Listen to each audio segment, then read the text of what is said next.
دوستو امید ہے وہ پوائنٹ آف ٹائم جب آپ کو ضرورت پیش آئے گی to hire your first employee سمجھ لگ گیا ہو یا سمجھ گیا ہو. ادھر کیس مسئلہ میرا پورا ہو گیا.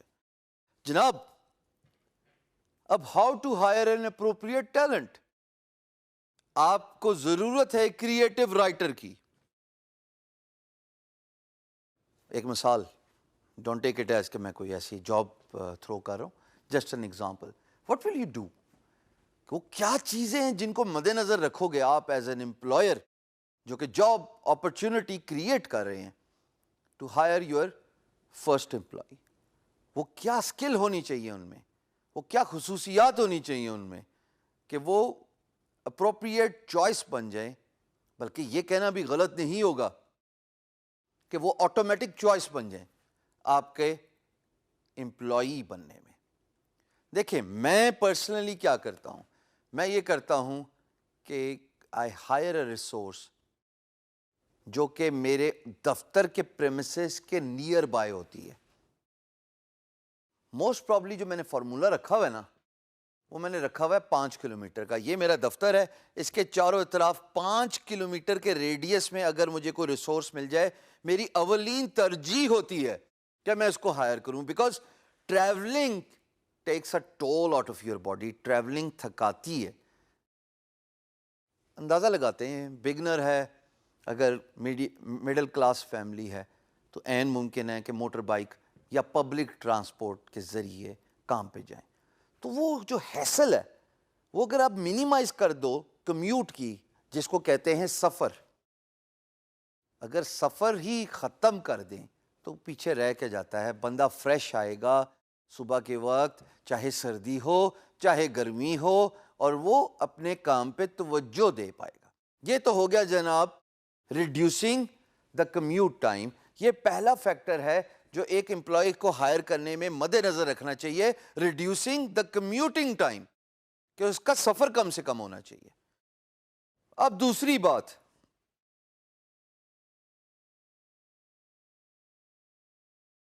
جینڈر اس کے آگے کراس لگا لینا چاہیے. ایکول اپرچونٹی امپلائر بنیے. جیک ما کہتا ہے, علی بابا کا سی ای او, کہ میں نے اپنی آرگنائزیشن میں زیادہ خواتین کو ہائر کیا, اور میرے لیے بات بڑی سرپرائز تھی. بٹ لاجیکل جواب یہ تھا کہ خواتین جو بھی کام کرتی ہیں وہ دل سے کرتی ہیں. اس کا یہ مطلب نہیں کہ آپ ساری خواتین مسکرانا شروع کر دیں اور مرد حضرات جو ہے وہ برہم ہو جائیں میرے اس کمنٹ پہ. میں نے نہیں کہا, یہ ہیں جیک صاحب, ان سے پوچھ لیجئے. علی بابا میں ان کی جو امپلائی ریشو ہے وہ خواتین کی زیادہ ہے.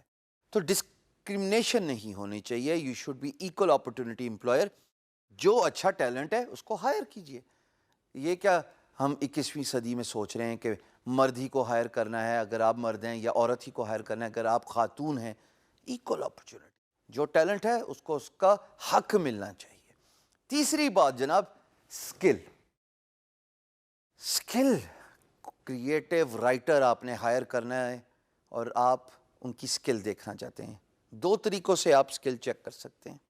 ایک, آپ ان کا پورٹ فولیو دیکھیں گے, اس پورٹ فولیو کو جانچ پڑتال کریں گے کہ ان کا سلیکشن آف ورڈ کیسا ہے, ان کا لکھنے کا انداز کیا ہے, جس کو ہم کہتے ہیں انداز بیان. وہ جانچنا, وہ پرکھنا بہت ضروری ہے.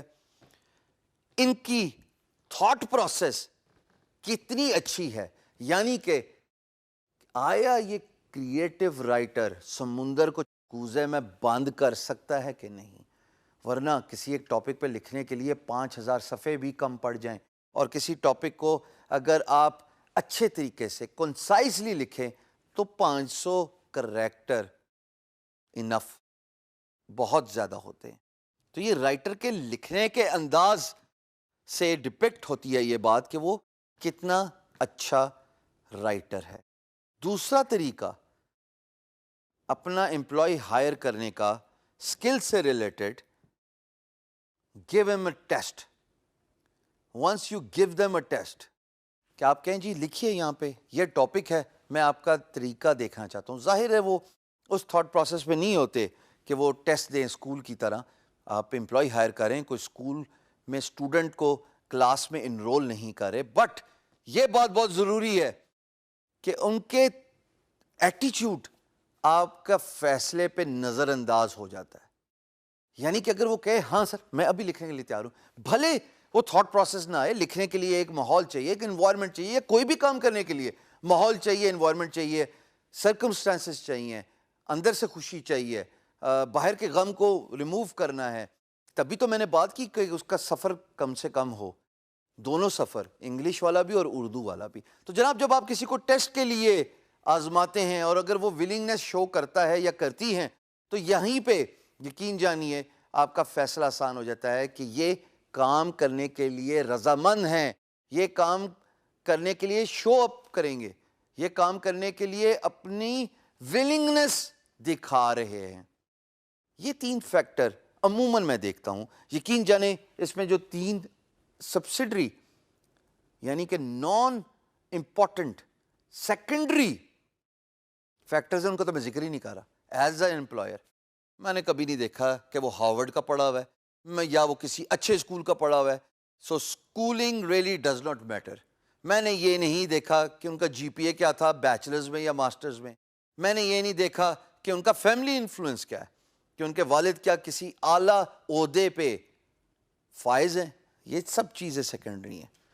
وٹ میٹرز از ایکسپیرینس کتنا ہے, کام کتنا کیا ہے, پورٹ فولیو خود بولتا ہے کہ نہیں بولتا, اور بندے کی ولنگنس ہے کام کرنے کی. اگر آپ اس کو ٹیسٹ کے لیے آمادہ کریں, اگر وہ فوراً کہے کہ نہیں سر ابھی موڈ نہیں, ابھی میں تیار نہیں, مینٹلی پریپیئر نہیں, یقین جانیں وہ بعد میں بھی یہی باتیں ہوں گی. سو یہ وہ طریقہ کار ہیں جن کو یوز کرتے ہوئے جو میں نے as an employer, as a C E O of a company سیکھا کہ آپ اپنا ریسورس, آپ اپنا امپلائی ہائر کیجیے.